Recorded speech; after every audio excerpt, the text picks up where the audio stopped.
আসসালামু আলাইকুম এভরিওয়ান, কেমন আছেন আপনারা সবাই? আশা করি সবাই ভালো আছেন। তো একটা নতুন ব্লগ নিয়ে আপনাদের মাঝে হাজির হয়ে গেলাম। তো গিয়েছিলাম বাচ্চাদেরকে নিয়ে একটু ঘুরতে। তো ঈদের পর তো ওইরকম কোথাও ঘুরতে যাওয়া হয়নি। তো যেসব জায়গায় গিয়েছিলাম অবশ্যই আমি ব্লগগুলো ছাড়বো এক এক করে।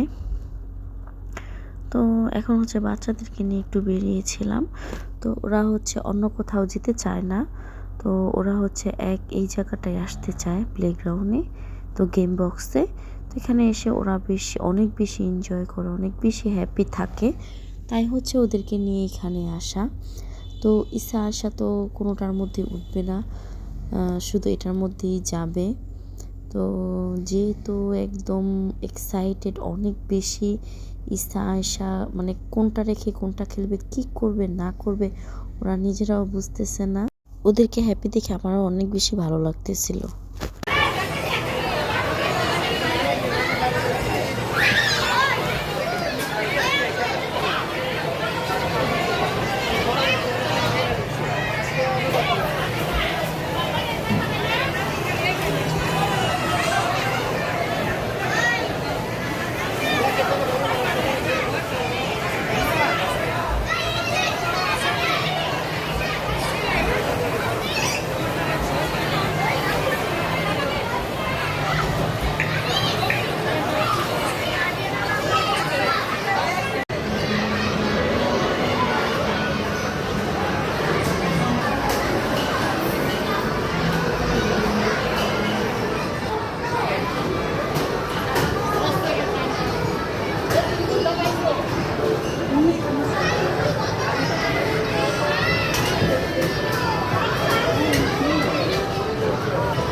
তো ওরা ওই গেমসটা থেকে বের হয়েছে, ওটার সময় ছিল আধা ঘন্টা।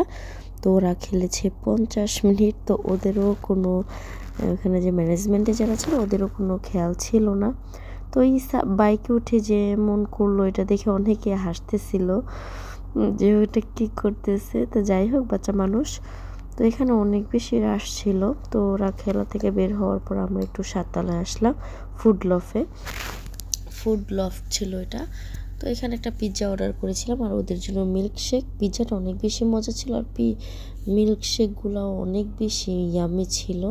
তো আমার ভিডিওটা এখানে আজকে শেষ করব। যদি আমার ভিডিওটি আপনাদের কাছে ভালো লাগে অবশ্যই লাইক কমেন্ট শেয়ার করবেন, চ্যানেলটা সাবস্ক্রাইব করে যাবেন। যারা ফেসবুক থেকে দেখছেন অবশ্যই একটা ফলো দিয়ে যাবেন। আর কিছু পিকচার তুলেছিলাম, ওইগুলো আপনাদের সাথে শেয়ার করছি। আল্লাহ হাফেজ।